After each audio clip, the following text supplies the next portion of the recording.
బీహార్లో ఓటర్ల జాబితా సవరణకు అంతరాయం కలిగించారనే ఆరోపణలపై ప్రముఖ జర్నలిస్టు అజిత్ అంజుంపై కేసు నమోదయ్యింది.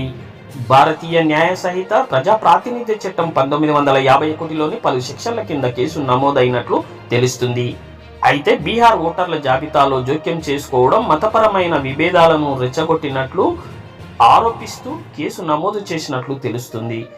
సీనియర్ జర్నలిస్ట్ అజిత్ అంజుమ్ బీహార్ పరిణామాల గురించి ప్రసారం చేసిన కథనాలపై పోలీసులు బలియా స్టేషన్లో ఎఫ్ఐఆర్ దాఖలు చేయడంపై ఎడిటర్స్ గిల్డ్ తన ఆందోళన వ్యక్తం చేసింది. ఎడిటర్స్ గిల్డ్ అంజుమ్ ప్రసారం చేసిన వార్తలను ఖండించడం గాని సమర్థించడం గాని చేయడం లేదని జర్నలిస్టుగా అంజుమ్ తన విధి నిర్వహణలో భాగంగా వార్తలు ప్రసారం చేయడంపై కేసులు నమోదు చేయడం ద్వారా ప్రభుత్వం చట్టం పరిధికి అతిక్రమించినట్లు భావిస్తుందని ఎడిటర్స్ గిల్డ్ తెలిపింది.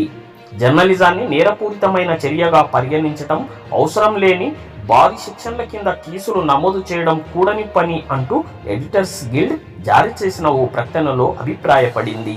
సత్యసంధకతో కూడిన జర్నలిజాన్ని సంరక్షించుకునేందుకు తీసుకునే చర్యల్లో భాగస్వాములు కావాలని అభిప్రాయపడింది.